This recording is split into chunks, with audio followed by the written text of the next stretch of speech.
விஜயை எதிர்ப்பது ஏன் அப்படின்னு சொல்லி சீமான் அவர்களிடம் கேள்வி அப்படிங்கிறது கேட்கப்படுது. ஏன்னா எல்லா மீடியாக்களிலும் விஜய் எதிர்ப்பு அப்படிங்கிறது பலரும் செய்யும் போது சீமான் அவர்கள் ஒரு படிக்கு மேல 100% விஜய் எதிர்ப்பு மட்டும்தான் செஞ்சுட்டு இருக்காரு. யூடியூபர்ஸா இருக்கட்டும், இல்லாட்டி சீமான் அவர்கள் கூட மேடையில பேசக்கூடிய நண்பர்களா இருக்கட்டும், அண்ணன்களா இருக்கட்டும், தம்பிகளா இருக்கட்டும், இவங்க எல்லாருமே இப்ப டார்கெட் விஜய் அப்படிங்கிற ஒரு ஆபரேஷன் அவங்களுக்கு கொடுக்கப்பட்டு இருக்கிறது. எனவே விஜய் அவர்களை மட்டுமே டார்கெட் பண்ணி பேசிட்டு இருக்காங்க.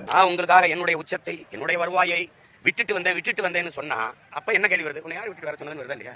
ஏன் அப்படி வரணும்னு சொன்னோம். நீ வரும்போது பெரியாரு, அண்ணா, எம்ஜிஆர் எல்லாம் தூக்கிட்டு வருவாங்க. கண்டா ரெண்டையும் எடுத்து சண்டை போட்டு ரெண்டையும் ஓட்டி ஒன்னா கொண்டு வந்தா என் தம்பி கட்சி தொடங்கி நானும் என் தம்பியும் திராவிட கட்சிகளை வேறு இருப்போம் அப்படின்னு நினைச்சிட்டு இருந்தோம். திராவிட ஒரு அதே மாதிரி இல்லாட்டி அதை விட அடுத்த வேர்ஷனா அவர் வந்து நிற்கும் போது முதல்ல அடிக்க வேண்டியது இவனைத்தான் அப்படிங்கிறதுனால தான் நாங்கள் விஜய் மேல கோபமா இருக்கோம் அப்படின்னு சொல்லி யார் சொல்லியிருக்கா? சீமான் அவர்கள் சொல்லியிருக்காங்க. உண்மையிலேயே இங்க விஜய் அவர்களை எதிர்ப்பது அப்படிங்கிறது சீமான் அவர்களுக்கு அழகா இல்ல பிரம்மாண்டமா வளர்ச்சி அடைந்து இருக்கக்கூடிய ரொம்ப மிகப்பெரிய பலமா இருக்கக்கூடிய பலமான கூட்டணியில் இருக்கக்கூடிய திமுகவினுடைய உண்மை நிலவரம் என்ன, உண்மைகள் என்ன அப்படிங்கிறத சொல்லி மக்களிடம் விழிப்புணர்வு ஏற்படுத்துவது அழகா அப்படிங்கிறத இங்க இருக்கக்கூடிய மக்கள் தான் புரிந்து கொள்ள வேண்டும். இங்க போட்டி தாவேகாக்கும் நாம் தமிழர் கட்சிக்கும் கிடையவே கிடையாது. நாம் தமிழர் கட்சிக்கும் திராவிடத்துக்கும், நாம் தமிழர் கட்சிக்கும் திமுகக்கும், நாம் தமிழர் கட்சிக்கும் அதிமுகக்கும், அதை விடுத்து கடைசியா தான் நாம் தமிழருக்கும் தமிழக வெற்றி கழகத்திற்கும்.